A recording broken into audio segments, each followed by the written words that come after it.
بسم الله والصلاة والسلام على رسول الله سيدنا محمد وعلى آله وصحبه وسلم تسليما كثيرا.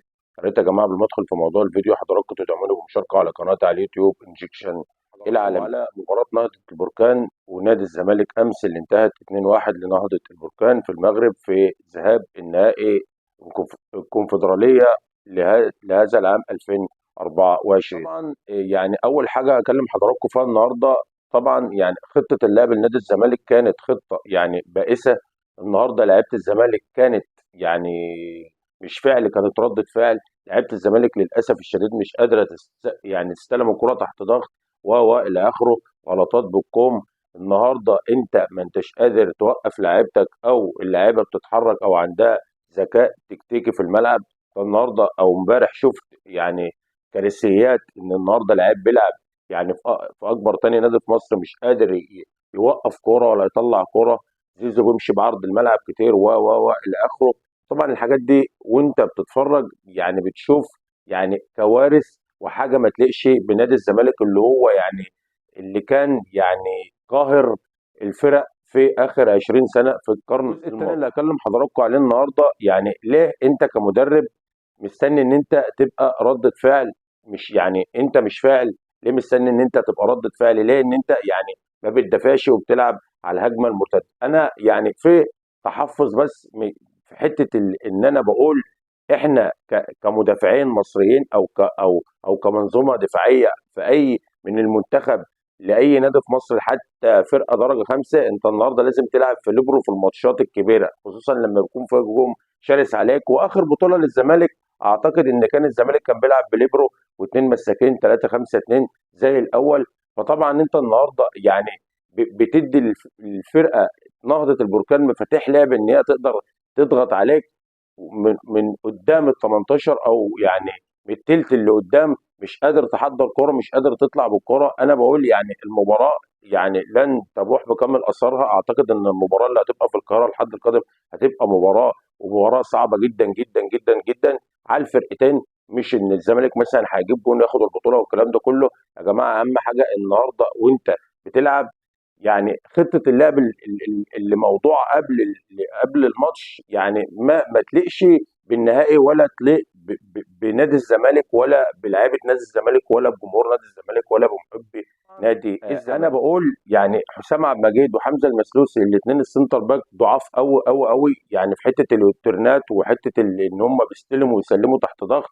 النهارده انت كراجل كوتش كنت تقدر ان انت ترجع نبيل عماد دونجا بين حمزه المسلوسي وبين حسام عبد المجيد، وتقدر ان انت يعني تلعب 5-4-1 وتلعب على الهجمه المرتده، وكنت او لعبت 3-4-3 او 3-5-2 كنت هتقدر انك تقفل بشكل كويس وتقدر تلعب على الكونتر اتاك. انت امبارح لعبت بطريقه يعني حاجه بائسه، وحاجه يعني الناس يعني حتى الناس اللي هم بيعشقوا نادي الزمالك زهقوا من الماتش. وده كانت حاجه مؤسفه ومحزنه للغايه. انت النهارده هتفرض يعني وبتصعب الماتش عليك بطريقه يعني انت ما انتش متخيل.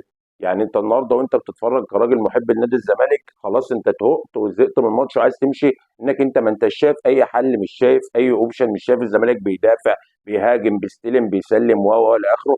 انا بقول يا جماعه انت النهارده ما دام المدافعين بتاعك بطاء وما بيعرفوش يطلعوا كرة كويسه من تحت، فانت تقدر انك تلعب بليبرو وتسهل على نفسك الموضوع، وهتدي برضو اريحيه للناس اللي هي بتلعب على اللاين زي فتوح وزي عمر جابر، ان هم يقدروا يتقدموا بشكل كبير، ويقدروا ان هم يعني يسحبوا الفرقه لقدام والكلام ده كله اللي حضراتكم لو تابعتوا كوره في اخر 20 سنه من القرن الماضي كانت كل الفرق بتلعب بثلاثه ورا في خط الظهر، وكانت يعني خطه كويسه، خصوصا ان اللعيبه يعني مدافعين المصريين الكواليتي بتاعهم في حته التمركز وتطليع الكوره والفاولات اللي هم بيعملوها على ال 18 والكلام ده كله، فبتبقى كارثيه يعني.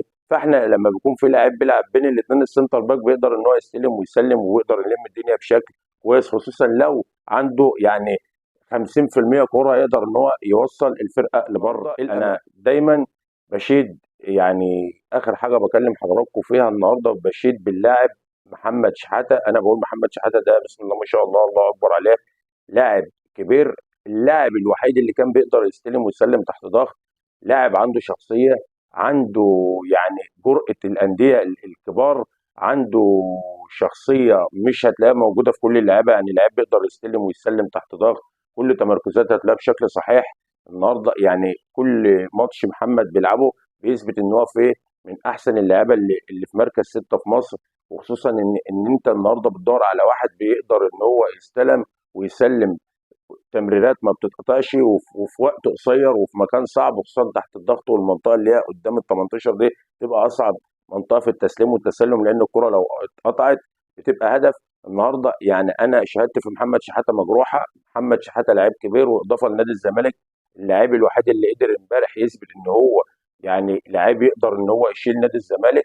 لاعب يعني ده يعتبر احسن صفقه انتدبها نادي الزمالك في الانتقالات اللي فاتت. اتمنى ان محمد شحاته يقدر يكمل على المستوى ده، ويقدر ان شاء الله باذن الله يتضم لمنتخب مصر، وان شاء الله باذن الله يكون يعني متوج مع منتخب مصر ببطولات كتير، ويقدر ان هو يتوج مع الزمالك برضه ببطولات كبير. واتمنى على المستوى الشخصي ان محمد شحاته يلعب في يعني اي فرقه في اوروبا تليق بامكانياته، لان محمد شحاته لاعب كبير ومن احسن اللعيبه اللي بتلعب كوره في مصر. اتمنى ان موضوع الحلقه يكون نال اعجاب حضراتكم. ما تنسوش حضراتكم تدعموني بمشاركه على قناتي على اليوتيوب، وما تنسوش كلمه السر انجكشن مستمر. تحياتي للجميع، والسلام عليكم ورحمه الله وبركاته.